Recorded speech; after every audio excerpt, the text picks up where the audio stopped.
Hey guys, welcome to another video. Just going for a walk this afternoon. This is one of my favorite things to do, is just to go for a walk in the forest, especially when the light is low. So we're approaching sunset. We just have this real low angled light coming in. Now this video is all about the new lens that I'm shooting with. This is not a sponsored video whatsoever. I've gone and purchased the Laowa 10mm f2.8. This is an incredibly wide lens. Prior to having this, the widest lens I was using was a 12mm. Shooting a 10mm, I'm getting almost another 15 to 17% in the frame. It's ridiculously wide. So this is going to be my first shoot with the lens. I'll let you know some of my thoughts and feedback, and I'll also talk about composition and shooting the forest in general. Let's do it. Okay, so as you can see, the sun is getting me right on the face. That's exactly what I want. I love to shoot towards the light, but have the foreground and the majority of the scene in the shade, and that will help the eye just skim through the scene into the light. Now, using a lens this wide, what that is going to allow us to do is really accentuate the foreground and, you know, build up some depth in the frame. So what I'm looking for in this particular scene is the crown ferns here, but the all important part is saying, okay, but what are we leading the eye to? What's the main focal point? What's the main subject matter? So in the forest, I'm always just looking for some dominant trees, and in this case, that beautiful backlight there. So I'm just going to set up a shot now, and then we'll check out this framing.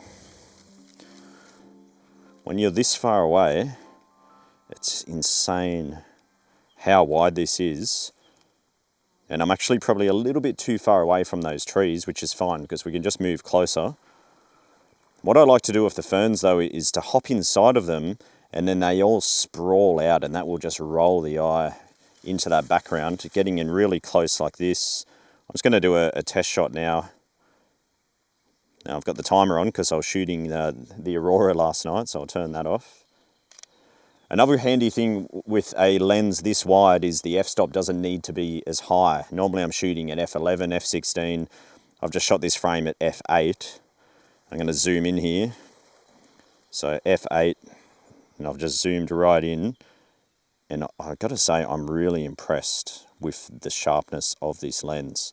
Now, one of the big questions is the distortion, so particularly coming into the corners, definitely some, you know, distortion going on here. Can fix that in post, but I'll also keep that in mind when I'm composing the frame. All right, so obviously super wide lens. You've got to make sure you're very, very close to the foreground. Look how close you can get. So I'm just going to frame up here. And look at my hand coming into the frame. You can see all around my hand there. Now have a look how close my hand is to the lens. That's how wide this bad boy is. And that's how close you can still get to the foreground and fit things in the background. So if I want these trees back here to be quite dominant and a bit of a main focal point, I'm within maybe 6 feet of those. And then when it comes to the foreground, I'm, you know, less than a foot away. And now I'm sitting at f10, 1/8 of a second, and you just focus, kind of focusing just at the end of the ferns here. I'll show you on the back of the screen the composition.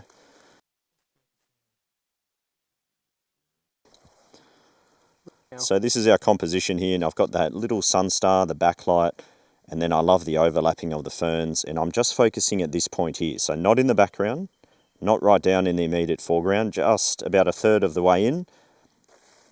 I'm going to zoom in here, we'll just shoot that. No breeze at the moment, so we're tack sharp right on that focus point, and then the key is, are we sharp in the background? Yes, we are. And we scroll down to the bottom, and we're sharp there. That's why I went to f10, but like I said, you'd be surprised even at f8, we'll probably find that it'll be more than fine. A bit more light coming in at f8 as well. Yep, and we're sharp all the way through. And the key is the corners, because the Sony 12-24 was really soft in the corners, and this lens is way better. So that is one of the main differences I'm noticing so far compared to the 12-24. The corners are a lot better. It's a bit of a trade-off, you know. Shooting with a prime, you're going to be sharper all round, better corners, but you don't have the versatility of the zoom. Why did I pick this lens up? Well, I wanted to be able to really accentuate it and get that ultra-wide perspective in a place like this. But also, I scratched my 12-24mm, and when I'm shooting at the sun like this, it's picking up. So I'm going to be just bringing this along as a complementary lens. but I'll still probably carry either the 12 to 24 or the 16 to 35. So I'd be reluctant to say, hey, get this as your only ultra wide, but I think this is a great accessory to have to complement the other ultra wide that you might be shooting with, particularly because the price point is a lot lower than a 16 to 35 or a 12 to 24. But you probably want to get a zoom ultra wide before you just go getting the prime by itself. Anyway, let's take advantage of the rest of the light. Really want to try and, what I'm really interested in is trying to get super close to some kind of curving branches or some of this moss and lichen hanging down, and get a very close perspective and create some natural windows, natural frames with this tree root coming up and over. And with our lens, just you can pop right underneath and we've got a full complete arch here, natural frame, not much light. So I'm just gonna go 1/4 of a second and I'm sitting dead still. So I'm all good here. Now, unfortunately with this specific comp, we've got the natural window, but what we don't have is an interesting subject matter in the background. So you can see we're tack sharp even at 1/4 of a second. And look at that natural frame there, really cool. It's like a cave almost. It's just a shame in the background we don't have a big key feature. So I'm not saying I'd actually keep this photo, but this is the thing I'm looking for with an ultra wide lens. And I've always done this with the 12 to 24, but it's incredible how much more the 10mm opens things up. Now, you can see there, when you look at that image, you know, it looks like a cave, a natural window. And then in reality, when you see what I've actually used, look at this, it's ridiculous. It's literally just 1 foot by 1 foot, incredibly small. But with the lens, we're creating that different perspective. We're telling the story, and it just opens up a whole new world of possibilities. Try and take advantage of this light before it drops off. There's a bit of a cloud there now. So I'm just trying another one of these natural windows. But yeah, it's just lacking the background really. The foreground's incredibly messy as well. These shots are easier said than done, but I love the challenge. And I think that's why shooting in the forest is probably one of my favorite things to do, because of the challenge. It can be frustrating if you're not used to it.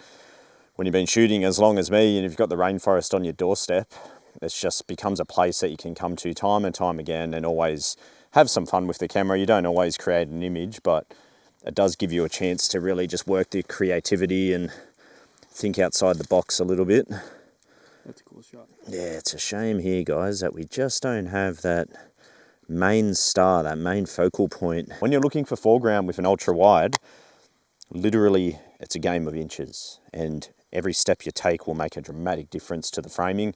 So if you do have an ultra wide, 16 to 35, 17 to 40, 12 to 24, whatever it may be, start looking right here at the immediate foreground. It's got to be below you. If you're making foreground a couple of feet away, you're going to lose the impact. You're going to lose the depth and that three-dimensionality. So get incredibly close. This is how close I am. Now, obviously, the 10mm is a whole different kettle of fish, but even if I was on 16mm, I'd be back about here, but you're still within 1 foot. It seems ridiculous if you're not used to it.